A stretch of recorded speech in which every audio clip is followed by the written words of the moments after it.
안녕하세요. 김건우 목사입니다. 오늘은 11월 30일 수요일이고요. 11월의 마지막 날입니다. 이제 한 달밖에 남지 않은 2022년 한 해를 주님의 은혜 안에서 잘 마무리하시기 바랍니다.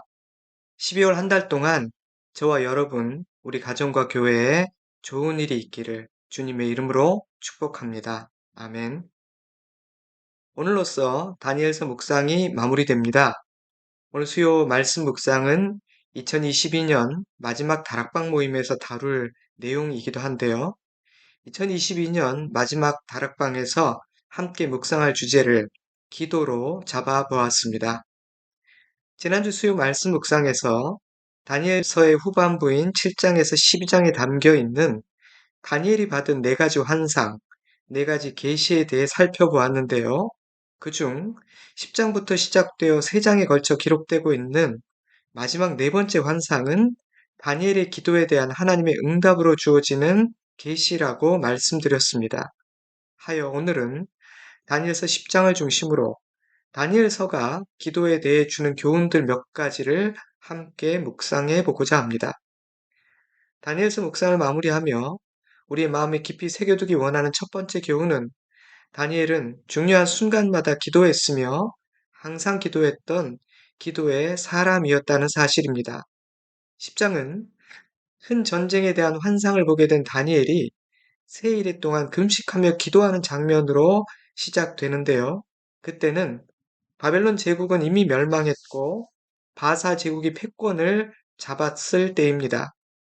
고레스의 칙령에 의해 1차 포로 귀환이 이루어지긴 했지만 조국으로 귀환한 사람은 겨우 5만여 명에 불과했고 대다수 이스라엘 백성들은 그동안 다져놓은 삶의 기반들을 버리지 못해 바벨론 땅에 남아있던 형편이었습니다.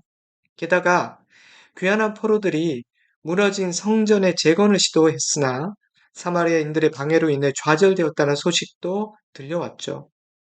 그러한 상황 가운데서 큰 전쟁의 환상까지 보게 되었으니 다니엘은 낙심이 되고 슬펐을 것입니다. 우리 민족은 이렇게 주저앉아 버리고 마는 것인가? 소망이 없단 말인가? 그런 생각이 들었을 테니까요. 하지만 다니엘은 그렇게 주저앉아 있지 않았습니다. 그는 기도하기로 작정합니다. 새 일에라는 시간을 정하고 좋은 떡과 고기와 포도주를 끊고 비장하게 기도를 시작합니다. 뜻밖의 일은 아닙니다. 다니엘은 언제나 그랬기 때문입니다.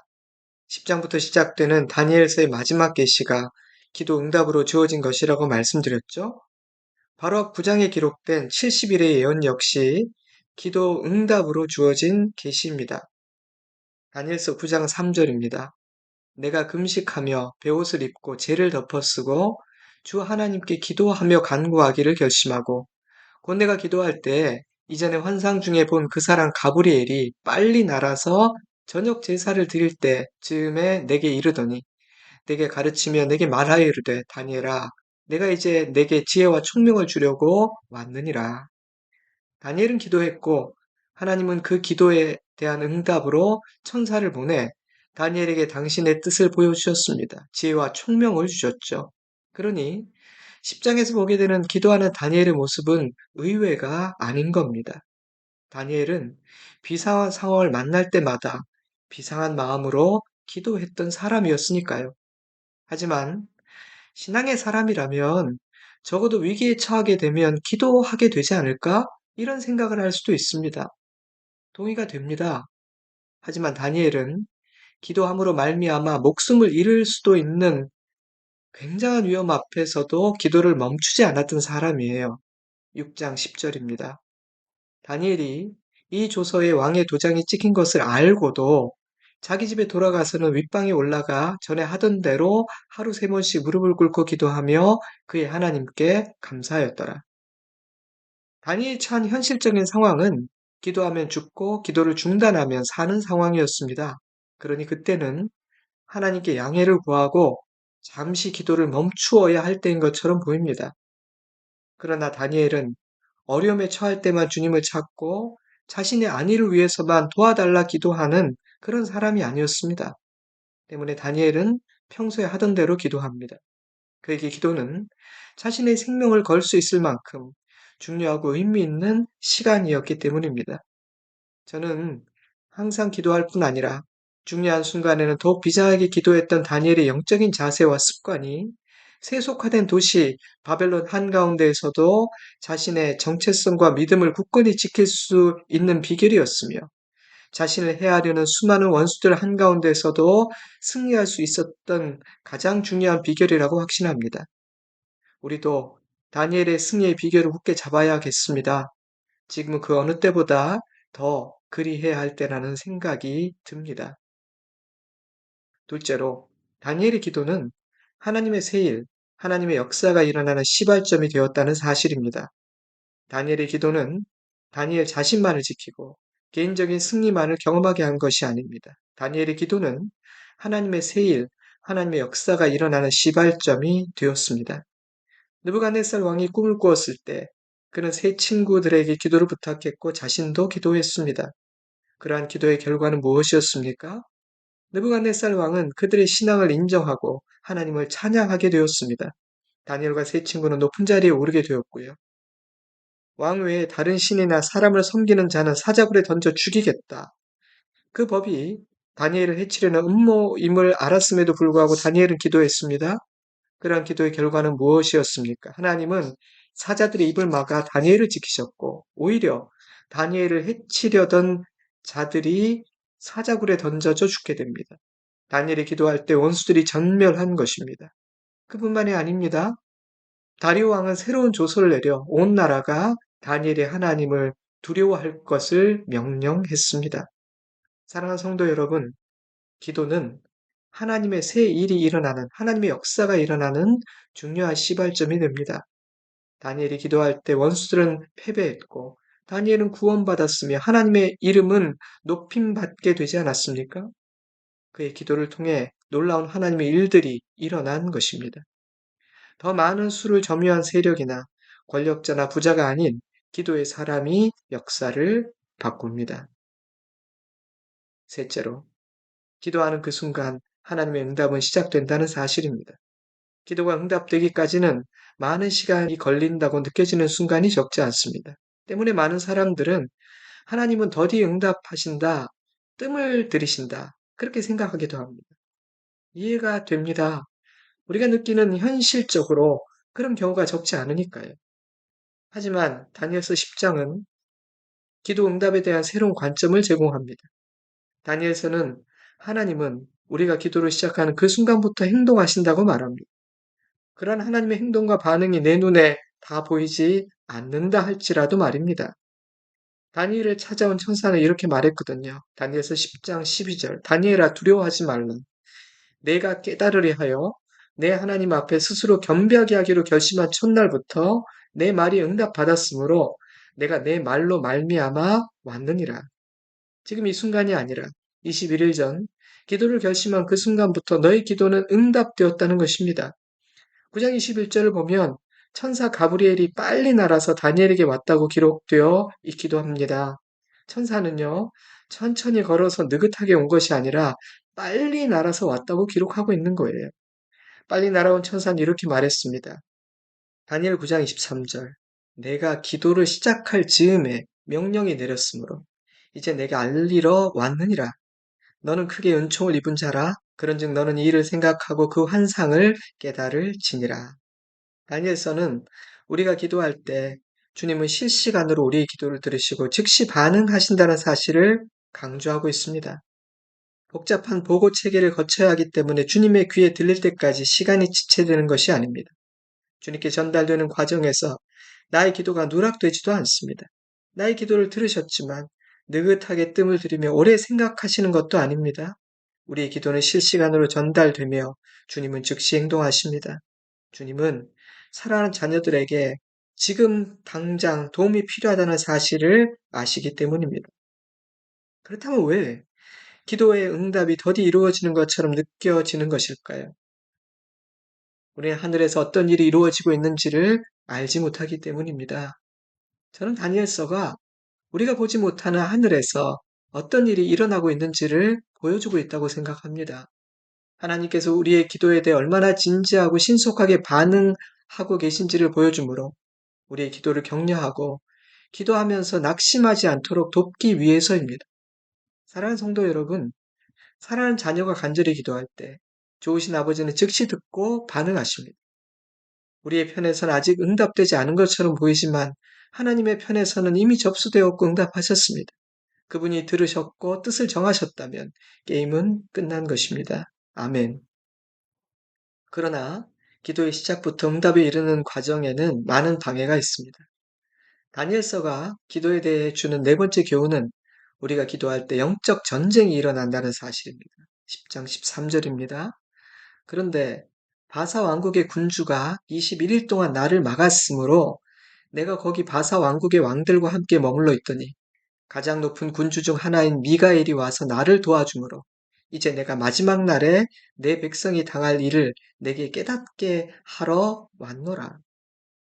다니엘을 찾아온 천사는 다니엘 네가 기도하기 시작한 첫날 하나님은 나를 보내 당신의 뜻을 전하라 말씀하셨지만 바사의 군주가 나를 막았기 때문에 21일이라 지체된 것이다 라고 말했습니다. 하나님의 응답을 전하려는 천사의 앞길을 막은 바사 왕국의 군주는 누구일까요? 일단 인간 왕일 가능성은 배제해야 할 것 같습니다. 어떤 인간이 천사의 앞길을 3주간씩이나 막을 수 있겠습니까? 그러므로 그는 분명 악한 영이요 사단이었을 것입니다.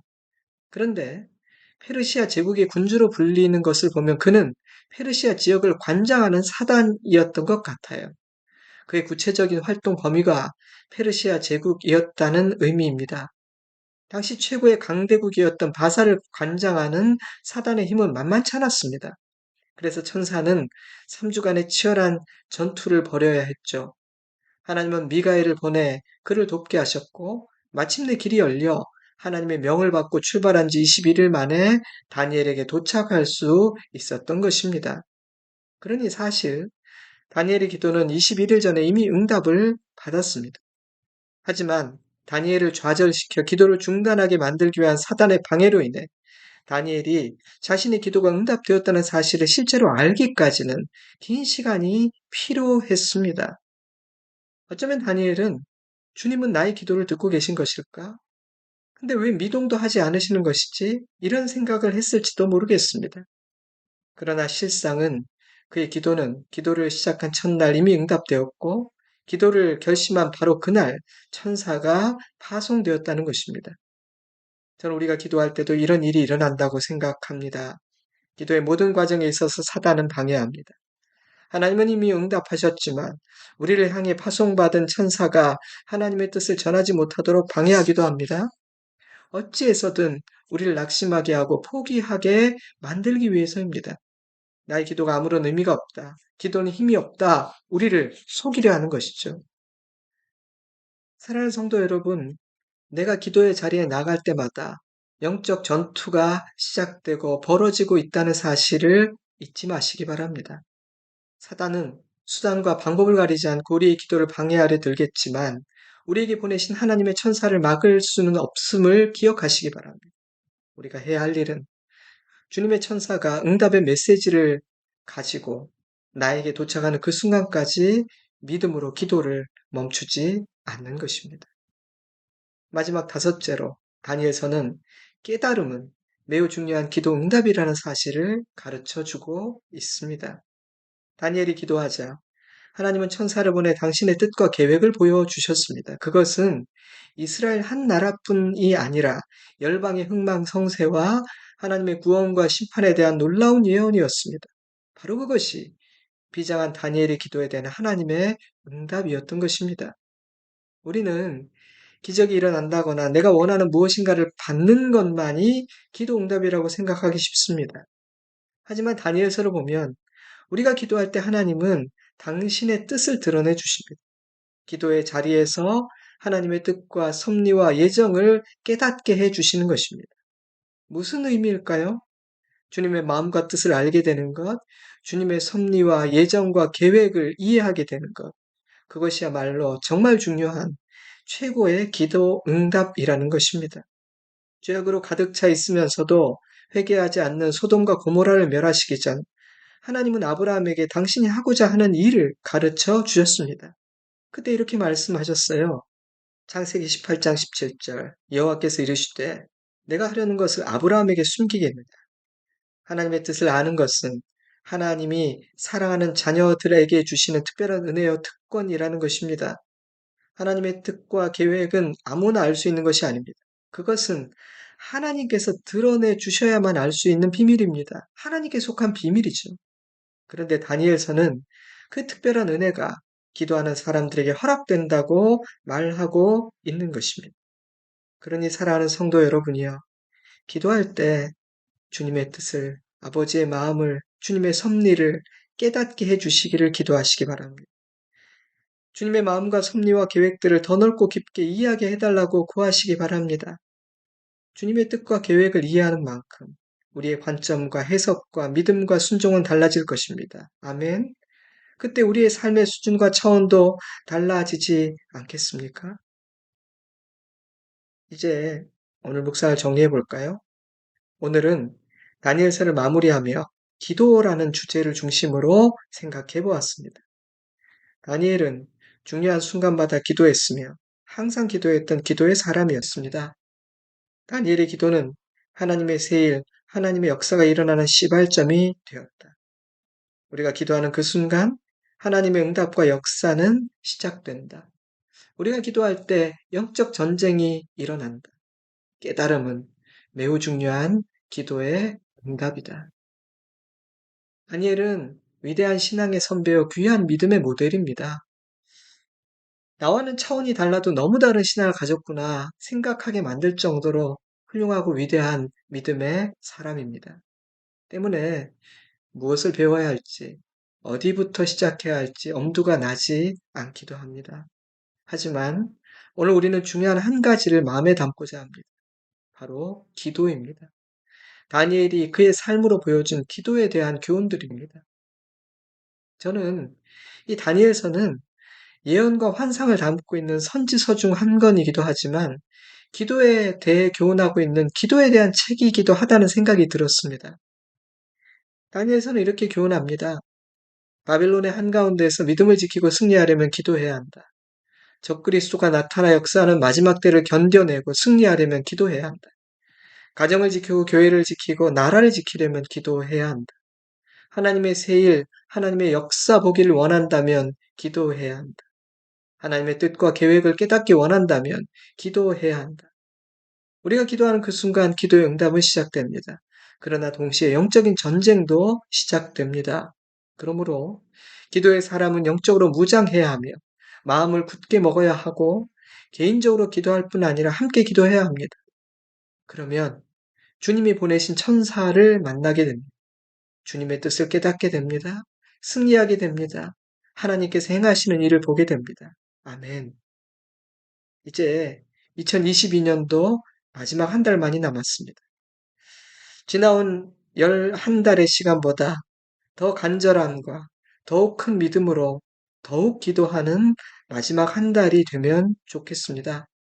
다니엘서는 우리의 기도는 실시간으로 주님께 전달되고 즉시 응답된다고 말하고 있기 때문입니다.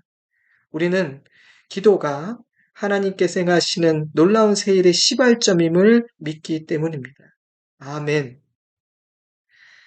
이제 잠시 기도하는 시간을 갖도록 하겠습니다.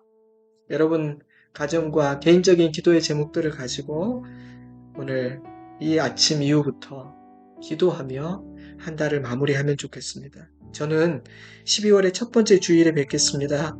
여러분 사랑하고요. 늘 고맙게 생각합니다. 축복합니다. 건강하십시오. 평안하세요. 샬롬.